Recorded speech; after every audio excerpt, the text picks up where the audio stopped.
Welcome back to the Amid the Mess podcast, where we talk all about health and happiness and self-development, but I make it relevant for us parents because we don't have very much time and life's just a little bit more complicated. So, today I spoke with Corinne Auman, who is a gerontologist, activist, public speaker and an author. She is also passionate about fighting ageism. So ageism is when we have negative or stereotypical views about age, about getting older, about older people. And she's written the book about this, and it's really important because it will affect how we age. The things you believe internally will affect how you act going forwards into older age. So that's what we talk about. So it's directly relevant to us right now, speaking to you, but we also talk about things that you might be able to do for your parents and maybe even how you can talk to your children about age and how you can try to fight that fight against the ageist views in society that can even already be in our children from school or other people or films. Society just has this. So interesting. Do give it a listen. So before I leave, just a little bit about myself. I try to remember to share just a bit about myself. So in this last weekend, we had visitors from America and Spain. A dear old friend came to visit who was a university friend of mine. And the last time I saw her was about 8 years ago. So she hadn't met our children, and now she met our children, and it was so nice. And a standout moment for me, really, was that our house was full of people. So she came with her boyfriend. She brought her mum and her mum's boyfriend. They're both from Spain. And then there was another friend and they're her boyfriend. So it was a full house. And our two children, especially our oldest, Ashley, who is 4, he just loved it. It was his big busy atmosphere of people, and some of them were playing with him and we were chatting and others were preparing food, and it just made me realize that we're meant to live that way, and our children are meant to have more people around them. We're not meant to live in isolation with just 2 people and the children in the house. Actually, I really saw our oldest thrive in this environment because there were so many people and so much energy and attention. And so that was just a really lovely, wholesome moment. And of course, I loved seeing my friend.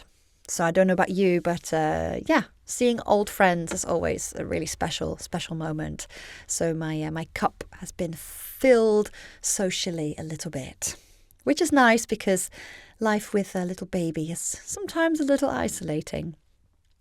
Anyway, after that long life ramble, I will let you get on to my chat with Corinne Auman.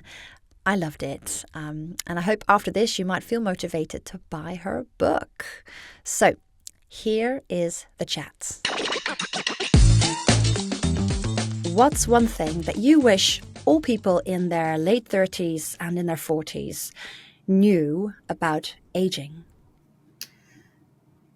That they have tremendous control over what their aging experience is going to be like. It's about 70% lifestyle and personal choices and about 30% genetics. And when you know that, and you know how much what you think and what you do impacts your aging experience, it changes everything about growing older, because that the stereotype about it kind of all being downhill or, being inevitable. And it is inevitable that we'll age, but that it's inevitable that it will be bad in some way. Once you know how much you control that, well, that changes the whole outlook, because it's like, no, I get to choose what this is going to be like as I get older. And that's incredibly empowering. Yeah, that really is. It's really hopeful and Mm-hmm. empowering, as you said. Mm-hmm. So the fact that you said this, what is the societal norm that you're going up against? So what is it that you have seen that made you take this view? Well, so the norm that we're going up against is just kind of our stereotypes, particularly in Western cultures, that we have about growing old is bad, that as you get older, you're inevitably going to be sick, you're inevitably going to deteriorate, that older people are cranky and they don't want to learn new things. I mean, I could go on and on. There is so much there in terms of the negativity. And it's really unavoidable because it's around us all the time. I mean, all you have to do is look at advertisements and you'll see all the anti-aging pills and lotions and all the things that you can do to avoid aging, and or to pretend like you're not aging Yeah, in some way. yeah. But so we really can't blame ourselves for having a negative view, because we are surrounded by this and we are living in very ageist societies, in the sense that older people are often kind of ignored and disparaged, and we look at them and go, oh man, I don't want wrinkles like that, or whatever it is. So being surrounded by it all the time means that then we start to internalize it. We get the message at a very early age that aging is something to avoid, or that it's bad, or that older people are bad in some way. I'll give you a quick story about this. Yeah, So yeah, go ahead. a couple of years ago, we took my daughter, who was 12 at the time, to a Bruce Springsteen concert. And at this time, Bruce was maybe 70, and he putting on a great show. Towards the end of the show, he like rips open his shirt, and he's got a six pack at, age 70. He's up there playing. Nice. Yeah, he's playing guitar. He's doing fine, right? Like, he's putting on a good show. Everything is good. And on the way home, I'm talking to my daughter about, well, what did you think of the show? And she's like, not so good. And I'm like, first of all, how dare you talk about the boss like that? Like, that's just not acceptable. But then why? Like, what didn't you like? And she said, he shouldn't have ripped open his shirt like that at the end of the show. And okay, why? And she said, well, because he's a dirty old man. So at age 12, she has already internalized this view that all older men, really, no matter who you are, you're a dirty old man because of your age. And, the context didn't matter to her, that he's a rock star and he's up on stage and, he's nowhere near her or anything like that. So when I say we are getting this messaging all the time, I mean, literally from the time we are children. If you look at kids' storybooks, in kids' storybooks, older adults are portrayed in one of two ways. They are either like the loving grandparent, Yeah. or they're the old witch, the old hag, the scary old man. And the scary ones are much more common than the loving grandparent. So, we tell people this message from a very early age. So it makes sense that as we get older, that internalized message kind of becomes the voice in our own head about, oh man, I got to pluck that gray hair. I can't deal with these wrinkles, or I don't want to become this older person because older people are bad and aren't treated well. And so it becomes this kind of self-fulfilling prophecy. And that's the thing that we're up against. That's the narrative that we're fighting against. But the good news is that reality is so different from that narrative. Yeah, absolutely. This is all like music to my heart. So in my past life, in a way, I studied sports and exercise science, and I was very interested in aging in particular. Mhm. And I am such a huge believer in the fact that people have so much choice. And I have interviewed so many older people. I've surveyed them. I've taken their height and weight, all the data collection, and I've seen all sorts. I've seen the really active, engaged. You would never think they were 85 kind of people. And then the other end, you get people who are at 55, potentially seeming older than those 85-year-olds that have done all the stuff to keep them Mhm. engaged and active, and perhaps don't have that inner narrative of, oh, this is what I should be doing when I'm older. Right, Yeah. right. Yeah. So I love that you've come on here and you're spreading this message. It's really important. So, I mean, what got you here? What is your story? Well, so my day job, as they say, is I run a geriatric care management agency, which where I'm located, um, navigating healthcare. If you are a caregiver for an older person, is a nightmare, right? Like trying to Mm, figure out what services are available, what do they cost, how do you pay for them, what does insurance pay for, what does Medicare pay for? Just it's this kind of labyrinth that people have to go through, and often those caregivers are completely unprepared to help their aging loved one navigate all of this, and my job is to help them do okay. that. So I before the show, you and I were chatting, and I told you that when I started my business, I really thought I was going to be helping 40-year-olds, and I do sometimes help 40-year-olds who are caring for aging parents. And I thought that'd be 40-year-olds caring for 70-year-olds.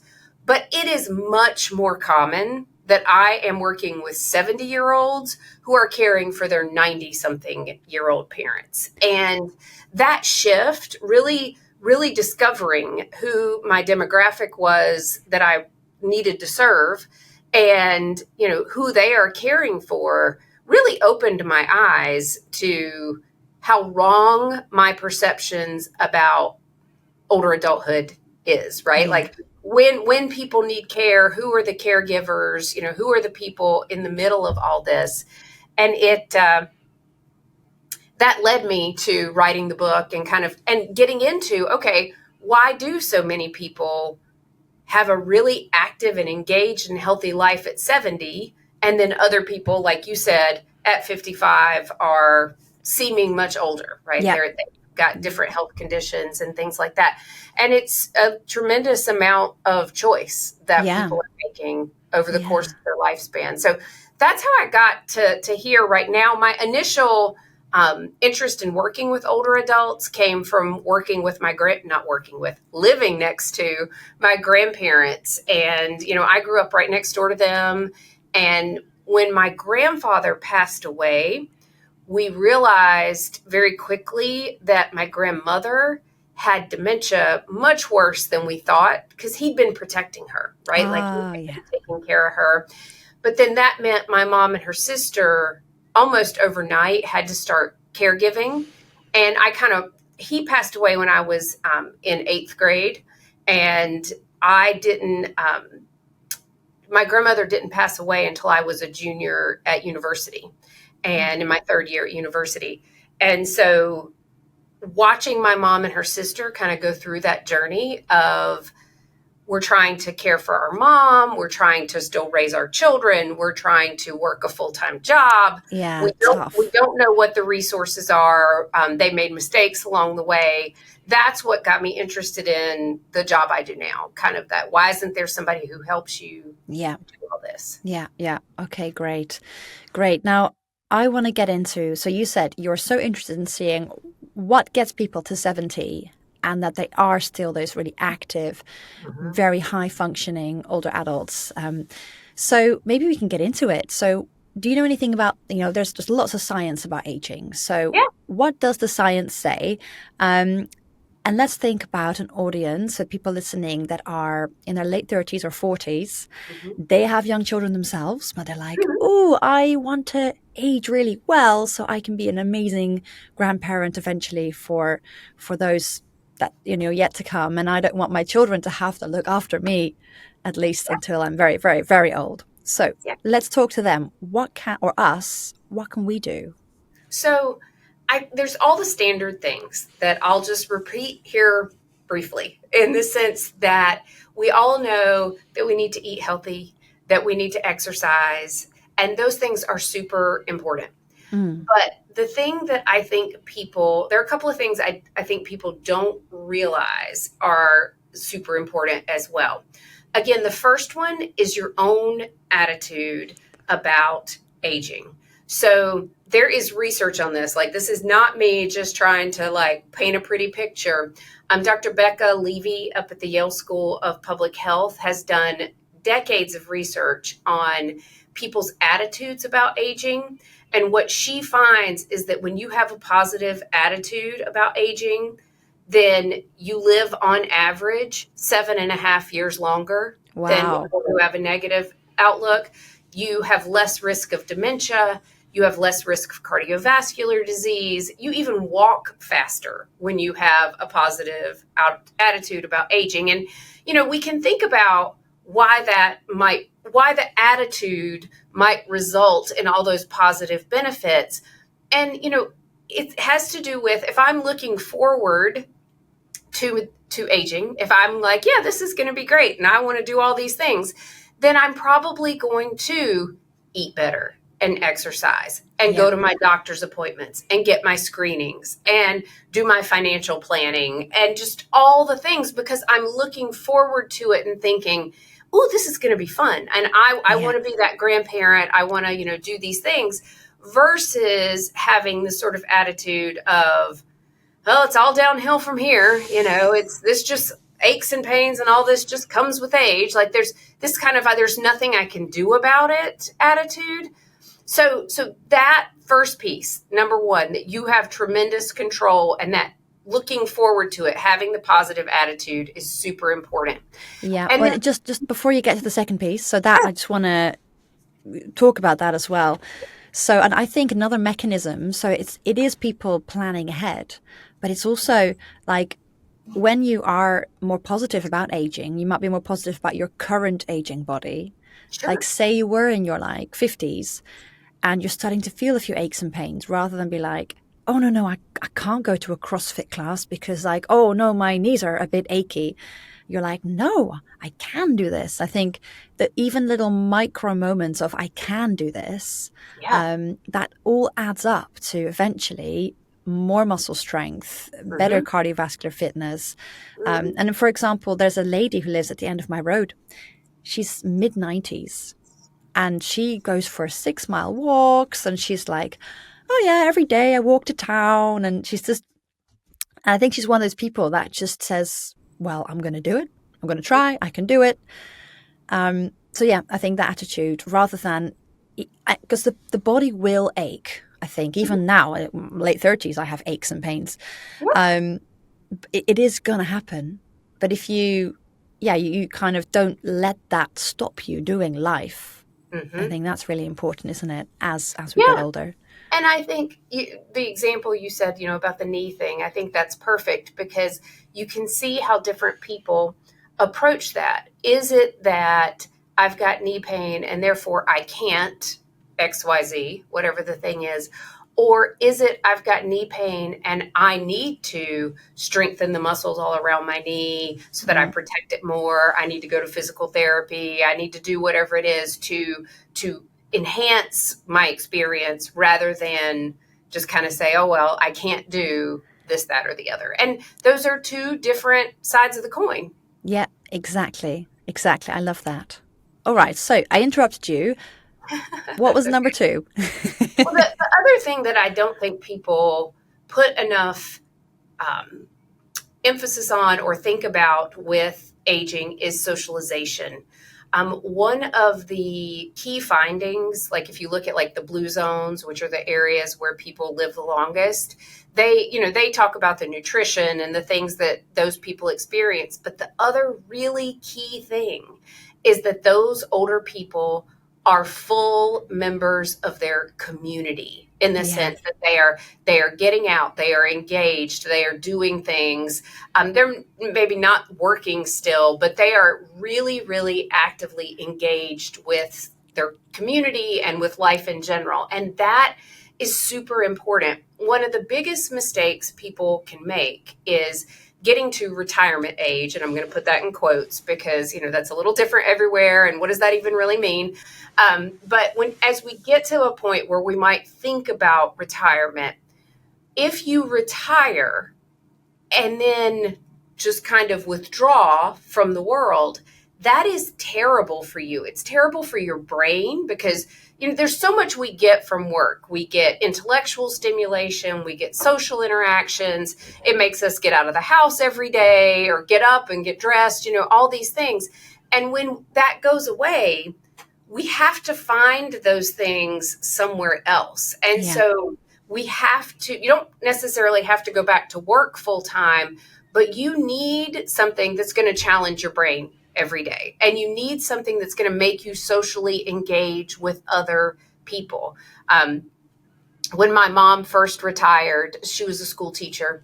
And when she first retired, she talked about when everybody, she retired at the end of the school year. And then in the fall, when everybody was going back to school, she was like, oh, all my friends are going back to work. And now I am at home and I don't have anything to do. And it didn't take too long before she went back to teaching part-time because she's like, I can't just sit around the house all day. Right? Like I want to be engaged with people. This is really super boring. So you have to figure out, maybe it's volunteering, maybe it's caregiving, maybe it's going back to work part-time, but you have to figure out how you're going to keep yourself engaged. And that social piece of it is really essential. So social isolation is very, very bad for any human being. Yeah. Yeah, absolutely. So yeah, in my past life, I did look a lot at the literature around loneliness and social isolation, and that is actually related to physical changes in the body, isn't it? More inflammation, cardiovascular issues, all sorts of stuff from the psychological feeling of loneliness. So really important stuff. But what can a younger audience already prepare for this? So preparing for that socialization in your late 30s and 40s. Pardon me. So I think the biggest thing when you're in your 30s and 40s, again, is having a positive outlook on it. And then probably right this minute, you are raising young kids or you're in the middle of your career and you are around people maybe more than you even want to be around people. Yeah. I have teenagers right now, and I can remember now they don't want that much to do with me, right? But when they were young and they're just kind of like all over you all the time, and you're like, please, can I even go to the bathroom alone, right? Like there's too much socialization. But just understanding, particularly if you have aging parents or older adult loved ones around you, thinking about for them, how are they getting their socialization, making sure that for those people around you, they understand how much control they have over their own aging experience. I just gave a talk last week on this very topic. And after the talk, a gentleman came up to me and he was probably 50. And he said, I am watching this in real time. He said, because my mom has a very negative attitude about aging, and she has health problems and she won't do what the doctor tells her to do. And then she complains about her continuing health problems. And it's just this sort of negative spiral that she's in. And then his dad is happy-go-lucky, having a great time, has some health problems, but is active and engaged and really lovely to be around. And he's like, I'm watching them do these things. Yeah. And I think if we can, the more people who understand the importance of these things, the more you can help the older people that you love and care about right now. So you can think about it for your own future, right? Like I think about it, I'm 50. I think about it for my own retirement in the sense that I know that if I get to a point where I don't want to be a care manager anymore, maybe I sell my business, I know I have to go find something else that gets me excited to get up and out of bed every day. Yeah. Like the idea of just quote unquote doing nothing, or just unlimited vacation. I know that is going to be bad for me. So what can I do to plan for that, to know ahead of time what's the next thing for me? And then I also have, my parents are 80, they're both 81 right now. My dad will be 82 in December. And, just talking to them about, did you get out of the house today? Yeah. Like, what are we doing? Like, what's all the things? Because, I don't want them to sit at home and watch TV all day. That's like the last choice of things for them to do. And so how do I encourage them to do the things to stay active and engaged? And for them, the other piece of it is I want them to know that I want them around, right? Yes. That I enjoy interacting with them, because sometimes as we get older and we're not going to work and we're not as engaged, we start to kind of withdraw and feel like, well, nobody's coming to see me. And Nobody needs me. Right, Yeah, right. yeah, I don't want them to feel that way. And so thinking about all of those things. So a little bit of our own planning, right? Yeah. And the other thing for the 30-year-olds right now, I would love for them to start questioning the stereotypes that are in their own head. Like if they get their gray hair and they go, oh, I got to pluck that out. Just stopping for a second and going, why do I think that? Right? Like, what difference does it make? Or I've got to go get the eye cream or whatever it is. And there's nothing wrong with that, right? Like if you don't want the gray hair and you pluck it, cool, that's fine. I've plucked some, no big deal. And if you want to go get the anti-aging treatments, but I want us to start questioning, why do I feel like that's necessary? And is it? Is this just good marketing so that I'll go spend money on these things? Or is this something I'm really choosing? And if so, why? What's taught me that that's what I should do? Yeah, it's a really good point. And I think like effort and money is much better spent on things that are like really good changes. Like don't spend the money on superficial stuff like Botox or whatever. Spend it on a personal trainer, like something that will give you fitness to make you age really well. Yeah. Even if you then have more wrinkles and have gray hair, you'll be strong and fit. I think that's a more important change to try and make. Yeah. It's a very important choice to make. That I don't ever want to poo-poo or make people feel bad for coloring. I color my hair, or doing whatever treatments make them feel good about themselves, because we do live in an ageist society. And I do think, particularly for women, you are taken less seriously as you get older, and as you age. It's like women are not allowed to age. And for men, it's like, oh, you get gray hair and you're distinguished, and everybody still think. But for women, it's a very different story. And so I don't want to act like those things don't matter, because we do live in a society where those things matter, and to pretend otherwise is unfair. But I want it to be okay either way. I want it to be okay. If you go all natural and don't ever pluck a gray hair and go gray and do all the things, that's fine. Or if you don't do that and you get the hair color, that's fine too. But I want it to be about how I feel about myself or the fashion trend or the look, and not because I'm afraid somebody might figure out how old I am. Yeah. And then they will be biased against me because of that, right? Yeah. Like they won't want to hire me, or they won't want me on their team, or whatever it is, because of all those stereotypes that are Yeah. related to age. Yeah, and that's something that still needs to change in society. And I guess you could do your little bit by trying to address your own internal biases and stereotypes. I think Yeah. that's the only I think that's the only place we can start, honestly, because if I can get you to think about it and question it, and I can get the next person to think about it and question it, that's how we actually get some momentum. The traditional stereotype is so ingrained. I think it would be very difficult to change that with broad strokes. Yeah. Yeah. Because it's just everywhere, and it's so ingrained that people don't even question it. I mean, we don't even question it when it's somebody's 40th birthday. I mean, go look at the birthday cards that you can buy them for their 40th birthday. Yeah. You know, and we all laugh and we think it's funny, and we don't even question 40's not even that old. No, it really isn't. No.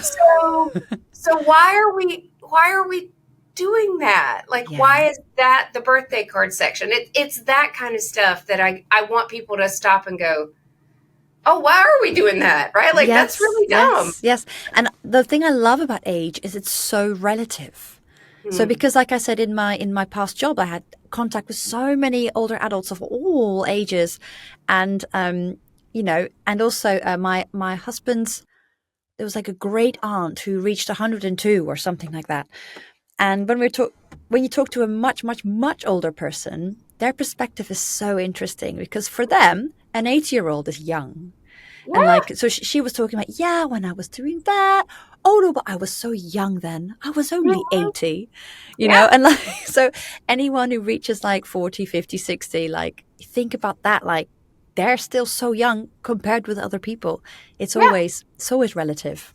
It's always relative. And, you know, I find it very interesting that we like categorize, we say older adults or older people, like as if they are some sort of alien subspecies or something, right? Like we really separate them as a group.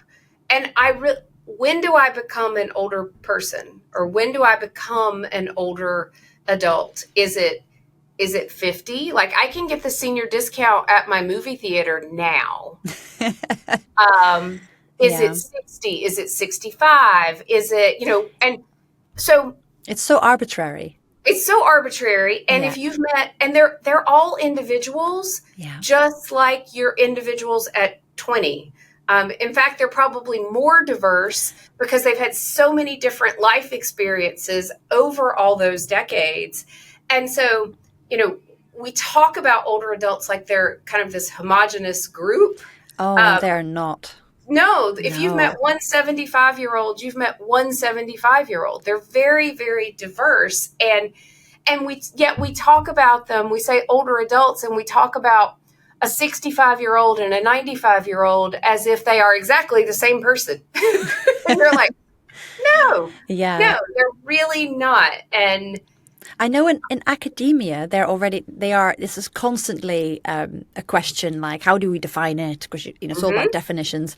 And they do talk about older adults. And then there's a new category of the old, which is the like 80 or 85 plus. So like they'll do research stratifying by 65 to 85 or whatever, and then 85 plus. And there's even an oldest old group. Oldest old, like 90 or 100 plus. Yes. Yeah, exactly. Because we have more centenarians, which are people over 100, and we have more super centenarians, which are people over 110. No way. Now than we've ever had in recorded history. Amazing. Yeah, I love it. It's you know, the idea that, and again, the idea that we would put them all in the same category, or that they are all the same people, is just crazy. But that's how we. Again, because our stereotypes have not changed. They have not kept up with our longevity. We don't have good words. We don't have good ways to talk about the diversity of older adulthood. Yeah. Just going back a bit to our conversation about grey hairs. So I've always had this thing in my mind.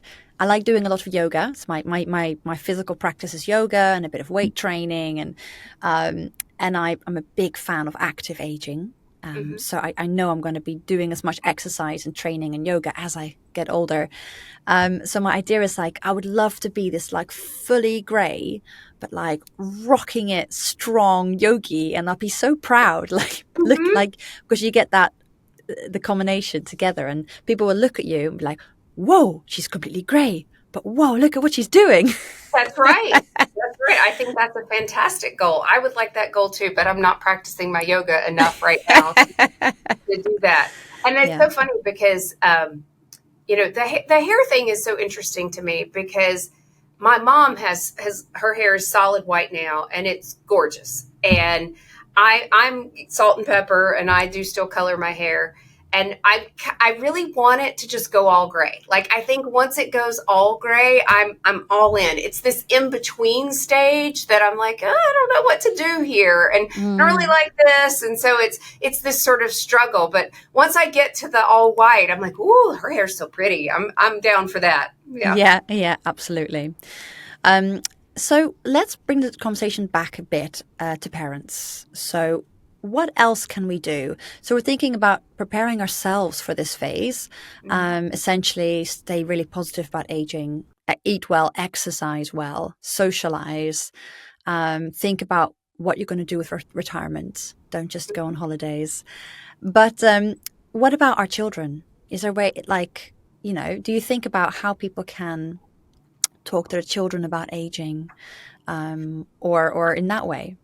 Yeah, I mean, so I do think you send very clear messages to your children about how they should think about older adulthood, how they should think about their grandparents, things like that. I mean, I gave you the example with my daughter and Oh Bruce when she was yeah. 12. And my kids have learned, right? Like, because one year, maybe for my 49th birthday, my oldest daughter, this is not the Bruce Springsteen daughter, this is a different one.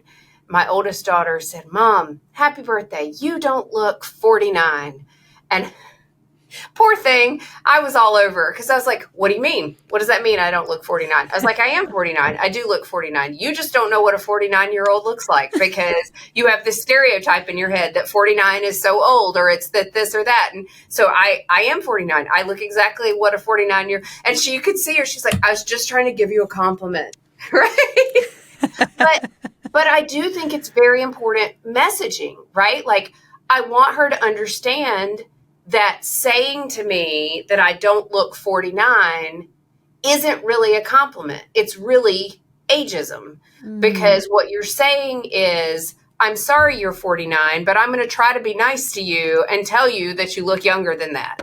Right. And I get what she's trying to do, but I don't want her to do it. Right. Like yeah. all she has to say is, happy birthday, Mom. You look great. That would be fine, right? Like you don't have to put the number in with it. So I like I said, I'm all over my kids about this because they will say things that are ageist. Um, when they were younger and in elementary school, their schools may not have wanted to see me coming because I don't know if schools everywhere do this, but in the US, when it gets to be the 100th day of school, they do a 100th day of school celebration. And the way they do this is by having everyone dress up like old people, like you're 100 years old. And so everybody comes in with powder in their hair and their granny sweaters and their walkers and canes. And it is so incredibly ageist. Mm, And I made that point to more than one teacher and more than one year to my children. Like, no, we're not doing that. We're not yeah. participating in that because there's a lot of ways we could celebrate 100 days of school that have nothing to do with mocking older people. And so I think once you become aware of it, you will pay attention to what your kids are saying and you can stop them and go, that's not okay to say, right? Like, why would we say that? And when you question your kids, they go, well, I don't know. That's just what people say, right? Like Mm, that's because they've just internalized it. And you can start to question, like what's happening at school on the 100th day of school, and all these little sort of micro moments that you can point out. On my 50th birthday, my husband gave me some socks that said, a bad word, I'm 49, right? And my daughter immediately went, those are not the right socks for her. She doesn't care that she's 50, right? Like somebody else might really want those. Like, I know I'm really still 49, but Yeah. I was really proud of her in that moment because she knew immediately. She was like, nope, she's not, those are not the right socks. Yeah. Oh, okay. So she's learning. You're passing on that message. Yeah, that's really I'm good. trying. Yeah, yeah. That's really interesting how it's already that it's like you'd think this, like, I mean, it sounds horrible, but you'd think this attitude might die out eventually. But actually, if it's already in the very youngest of society, unless we actively go against it, it's not going to die out, this attitude. Yeah, really interesting. Because they learn it. They pick up on that very early on. And it's so interesting to me too, because I've taught a lot of gerontology type classes over the years. And if you ask people, like, who's their favorite family member, grandma or grandpa comes up a lot. People love their grandparents.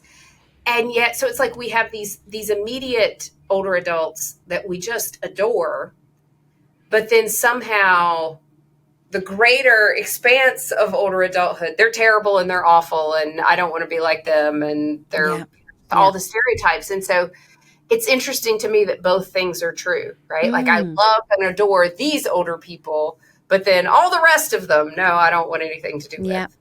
And speaking of grandparents, so do you think having children and then having grandchildren, do you think that keeps people younger? Like, I don't want to, like, not younger as in, I mean, does it keep them fitter and more engaged and active? Does it help how they function in older age? There was actually some really interesting research that came out not that long ago showing that having young grandchildren was really good for older people because they got down on the floor and played with them. And the ability to get yourself up and down off the floor is a key life skill as we get older. If you are physically fit enough to get yourself up and down off the floor, that's really good, because if you have a fall, you'll be able to get yourself up, just all these things. And so having young grandchildren was associated with older adults being in better shape because they would get down on the floor and play and then make themselves get up. And then at some point when you don't have that anymore, you stop sitting on the floor and making yourself get up. So absolutely. And I think grandparents who can't at this moment say, for example, my generation, if our parents can't do that, it might be like a good idea to suggest, oh, well, why don't you practice getting up and down on the floor a bit more, or train your leg muscles so you can do that, so that you can help. So weird because, like, you say, hey, I need you to sit down on the floor and then get up and down a few times. And people are going to look at you and like, why would I do that? But it is this sort of key life skill because it shows that you are fit and mobile enough to do that. And at some point it is a use it or lose it. If you stop doing that, then it will become more difficult to get yourself up off the floor. Yeah, I was a couple of weeks ago. So I have a little baby. Well, she's just turned 1. So she's kind of a toddlerish baby toddler. A couple of weeks ago, I was at a baby group, and there was one of my friends had just started work, and her baby was there with her mother. So the grandmother of this baby. And I was talking to this grandmother a lot. And I remember being like so pleasantly impressed when she was holding this really heavy 1-year-old baby. It's like one of those big ones. And this grandmother stood up without using her hands from the floor. She just kind of put her leg up and like did like a lunge and like stood up. And actually, I told her, I was like, wow, you're amazing. Keep doing that. You're like, that's really impressive. Yeah, because you kind of go, could I do that? Right? Yeah. Could I get up without using my hands? Yeah. I was like, I mean, she wasn't particularly, I don't know, she may be 65-ish. Sure. But still, I gave her a compliment. I was like, you're amazing. Keep doing what you're doing. This is Mm-hmm. really cool. Yeah, that's Yeah. awesome. Yeah. Fantastic. So let's move on to one of my other questions. I think you probably have already talked about this a lot, but there might be another pet peeve. So, what drives you crazy? What drives you bananas in society or social media, um, or the general media about how people talk about aging? I mean, just the the overall messaging that is so negative, or is so like, we have to fight aging, right? Like, we are the, like, if you look at a lot of the advertisements, it's win the battle against aging. And I'm like, this is not a battle. Like, you are going to lose, right? We are older at the end of this podcast than we were at the beginning of the podcast. Like, there's no battle here, right? So that drives me a little nuts. The other thing that drives me nuts is when you do see positive, like, you'll get these stories in the media of, I just saw one this weekend, and it was someone who is doing like Ironman triathlons, and she's 80. So she's doing these triathlons at 80. And you get those stories, and that's wonderful. I love that she's doing that. But the way the media portrays them is as if that person is some sort of like anomaly, right? There's some sort of super senior. There is something really different about this individual. And my message is, no, there's not. Any of us could choose that path. I mean, she is exercising like crazy. She is, doing all kinds of things to make that happen. Yeah, it wasn't lucky. She didn't just luck out. Right. It's not luck. This is a choice she has made, and has made now. It's a bunch of choices that she has made over probably decades that have gotten her to that point. And so she's not, I hate it when they present it like she's some sort of like alien who's become a senior. It's just no. And you too could choose that if you want to, and you probably need to start thinking about those choices way ahead of time. Yeah. But it's also way more common. That's the other thing that I see in just my day job and being around seniors, is that being healthy and active and engaged as a 70, 75, 80, 85-year-old is way more common than you think it is. Yes. You may not, there are probably people around you who are in those age ranges, and you don't even realize it because you think they're younger than they actually are because of your stereotypes. I have a friend who's a college professor, and he's almost 70, and he's at the same college as my oldest son. My oldest son is a first-year student, and they had lunch here a week or two ago, and my son said, "Oh, he was really cool. I loved having lunch with him." He thought that this gentleman was about 55 years old. And I looked at him and I said, "He'll be 70 in January." And my son went, "No, there's no way." And I said, "Yeah, because that's what 69, 70 is like now. Yeah. Not whatever the but he, and now my son's 18. So what does he know about the world?" But yeah. But at least he knows that 70-year-olds can be very cool. Yeah, well, he does now, but he didn't realize what the age was. And that's my point, is that you're surrounded by these people, but you don't necessarily even know what their age is. And you may be thinking they're a lot younger than they are because you haven't had that conversation about what their actual age is. Yeah. So the story is really very positive. Mm-hmm. It's very positive for people my age and kind of people who have young children right now. Actually, the future is so much more positive than you think, than most people think, and you have so much control in your choices, in the exercise you choose to do, the food you eat, all the other life choices. So I love that fact. We can look forward to being super fit when we're 60, 70, 80.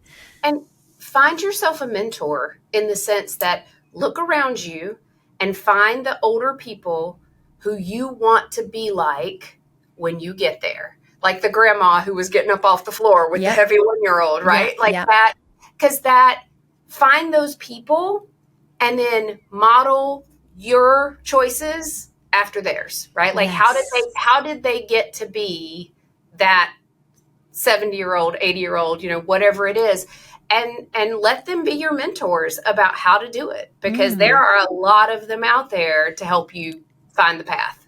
My mentor will be that 95-year-old lady on my street who is walking every day, and she is ridiculous. No, maybe not, but yeah, very impressive anyway.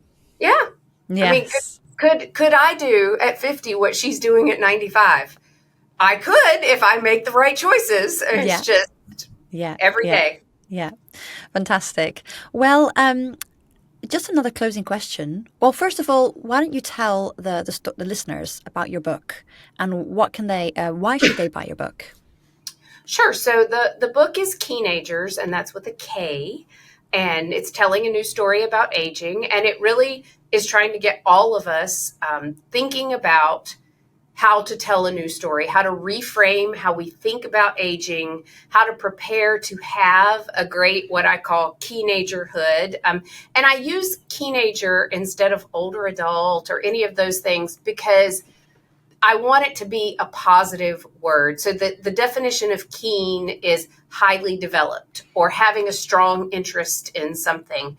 And I think that really describes older adulthood today, because our older adults are highly developed. They have all these years of experience and they are keen on life, right? They are still engaged and active and interested in things. And I want that to be my future, and I want it to be everybody else's. And so reframing how we're thinking about this time in our life, I really felt like we needed a very positive word to describe it, because if you just go look, there aren't that many positive words about aging out there. It's really disheartening. Yeah. But so the book will help you think about how to reframe it. I talk about ageism. I have a bunch of interviews in there with people who are teenagers who are kind of doing this right, the mentors that we just mentioned.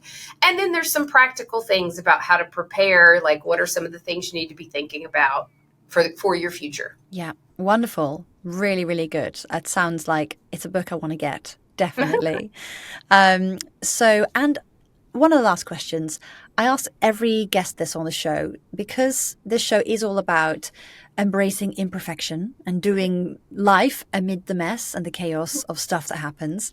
So if don't mind sharing, what is one of your imperfections? Oh, I mean, I think fighting this ageism, this internal ageism, that is not just something I want everybody else to do. That is something, I'm working on every day too, in the sense that sometimes I will hear ageist statements come out of my mouth and I go, what am I saying? Right? And I think particularly as a woman, as I get older, I'm feeling that pressure of, what do I need to do? Or is this going to be okay? Or are people going to stop listening to me? Or, am